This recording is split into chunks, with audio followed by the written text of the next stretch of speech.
నమస్తే, welcome to సత్యగ్రహి. నేను శివాని. చెరువు ఏదైనా ఆక్రమణదారుడు ఎంతటి వాడైనా వదిలిపెట్టే ప్రసక్తే లేదు. ఇది మన హైడ్రా కమిషనర్ రంగనాథ్ గత కొన్ని రోజులుగా పదే పదే చెప్తున్న డైలాగ్.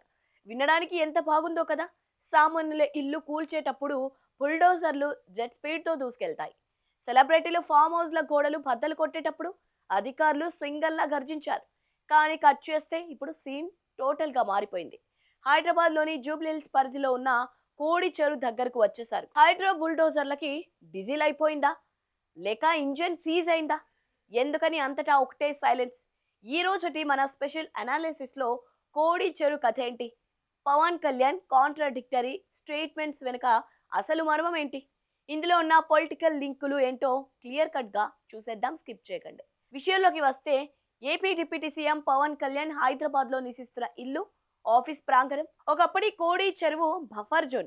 అదేనండి మన హైడ్రా చెప్పిన ఎఫ్టిఎల్ పరిధిని ఆక్రమించి కట్టారనేది సామాజిక కార్యకర్తలు, కొంతమంది జర్నలిస్టుల ప్రధాన ఆరోపణ. దీనికి సంబంధించిన పాత రెవ్యూను, మ్యాప్లు, రికార్డులను కూడా సోషల్ మీడియాలో పల్ల కొద్ది మరీ చూపిస్తున్నారు. ఇక్కడే ట్విస్ట్ ఏంటంటే, ఈ ఆరోపణలు వచ్చినప్పటి నుంచి జనం వైపు అంతా హైడ్రా వైపే ఉంది. ఎందుకంటే నిన్న మొన్నటి వరకు చెరువుల సంరక్షణ కోసం అర్ధరాత్రి కూడా అలర్ట్ గా ఉన్న హైడ్రా ఈ కోడి చెరువు మ్యాటర్ వచ్చేసరికి మాత్రం సైలెంట్ మోడ్ లోకి వెళ్ళిపోయింది.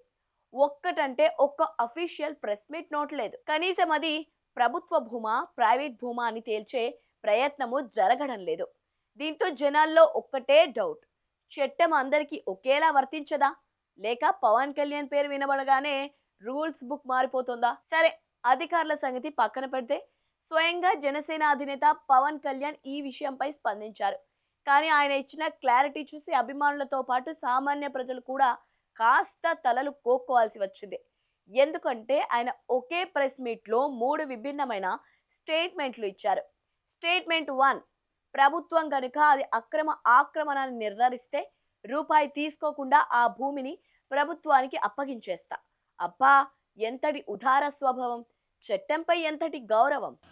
పవన్ కళ్యాణ్ గనుక ఆ చెరువుని మీరు ఒక చెరువును ఆక్యుపై చేసుకున్నాడంటే సంతోషంగా చెప్తాను, ఈ రోజున తెలంగాణ ప్రభుత్వానికి రాసి ఇచ్చేస్తున్నారు. స్టేట్మెంట్ 2: అది నా చట్టబద్ధమైన ప్రైవేట్ భూమి, అందులోకి ఎవరైనా అక్రమంగా వస్తే కేసులు పెడతాను. ఓహో, అంటే అది ప్రభుత్వానిదా, ప్రైవేటా? మీకే స్పష్టత లేనట్టుందే సార్. స్టేట్మెంట్ 3: ఆ భూమిని నేను నా గోవులకు గడ్డి కోసం ఉపయోగిస్తున్నాను. ఆవులకి గడ్డి మేపడం చాలా మంచి విషయమే సార్, కానీ క్వశ్చన్ అది కాదు, ఆ భూమి చెరువుదా కాదా అని.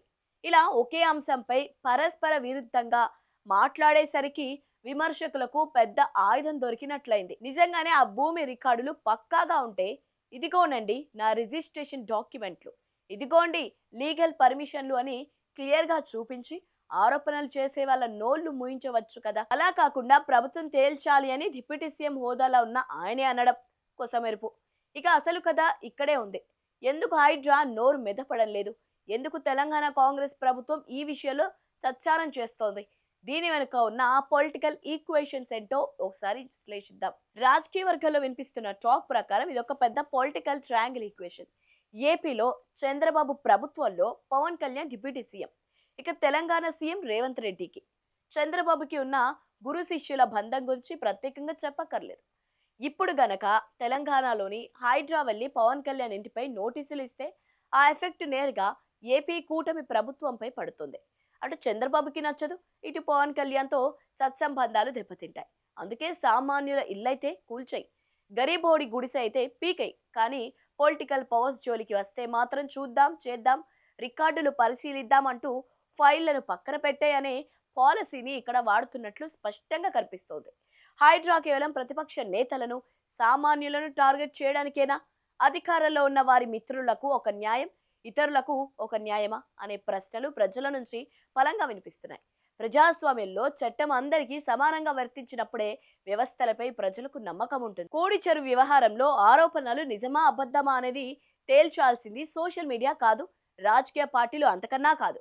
ప్రభుత్వ అధికారిక రికార్డులు, సర్వే పత్రాలు మాత్రమే నిజాన్ని నిలబెట్టగలవు. ఒకవేళ పవన్ కళ్యాణ్ పై వస్తున్న ఆరోపణలు కేవలం రాజకీయ కక్షతో చేస్తున్నవి అయితే హైడ్రా అధికారులు వెంటనే రికార్డులను బయటపెట్టి ఆ భూమికి చెరువుకి ఎలాంటి సంబంధం లేదు అని క్లారిటీ ఇచ్చి ఈ వివాదానికి ముగింపు పలకాలి.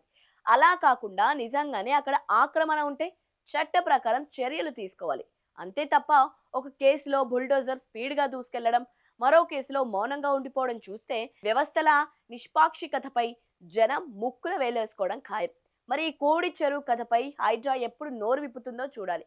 మరి ఈ అంశంపై మీ అభిప్రాయం ఏంటో కింద కామెంట్ సెక్షన్లో తెలియజేయండి. ఈ వీడియో నచ్చినట్టయితే లైక్ చేయండి, షేర్ చేయండి. ఇలాంటి మరిన్ని పొలిటికల్ అప్డేట్స్ కోసం మా ఛానల్ని ఇప్పుడే సబ్స్క్రైబ్ చేసుకోండి.